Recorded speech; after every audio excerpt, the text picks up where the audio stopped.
might be a little late putting this particular video together, it is never too late to remember the brave people who paid the ultimate sacrifice for our freedoms. Every year in observance of Memorial Day, hundreds of volunteers gather here in the War in the Pacific National Historical Park on Guam to plant over 3,050 U.S. and Guam flags in memory of those who gave their all for the Battle of Guam during World War II.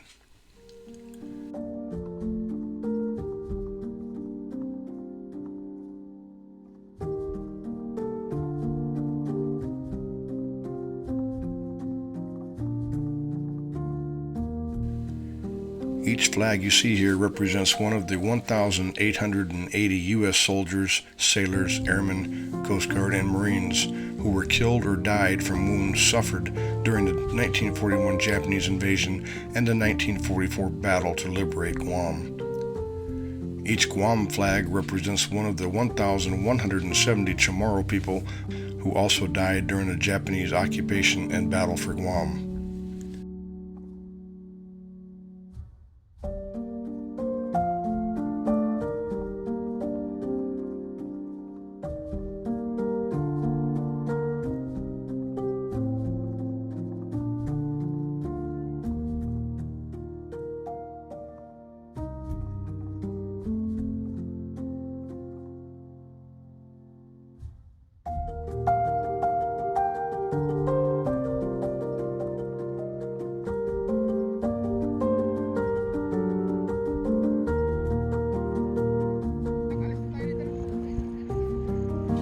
During Saturday and Sunday evenings at sundown during this Memorial Day tribute, the flags are individually illuminated for this special honoring.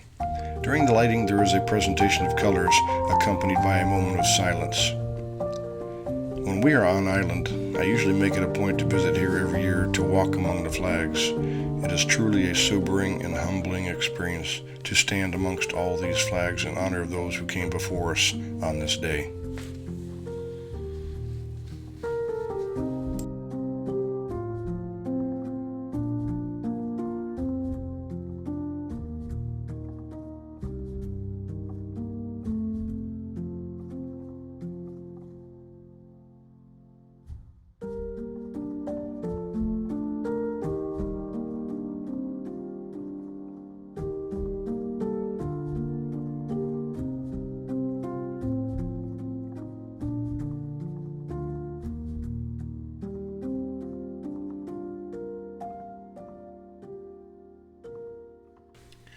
During my visit to the park this day, one of the park rangers directed me to the opposite end of the park where remembrance markers were placed for the war dogs that also perished during the war here. The U.S. Marines landed to retake the island in July of 1944. Along with them were the 2nd and 3rd War Dog platoons, used as sentries and scouts in over 450 patrols. They explored the island's cave system, detected landmines and booby traps, and guarded sleeping Marines.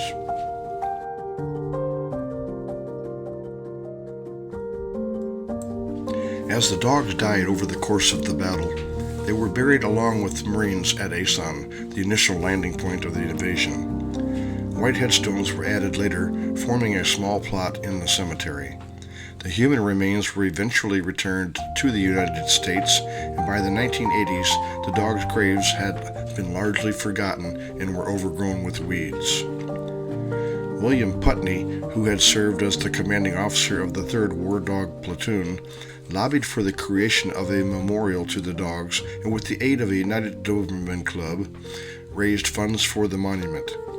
The monument was unveiled at the Pentagon in June of 1994 and became the first official war dog monument in the United States.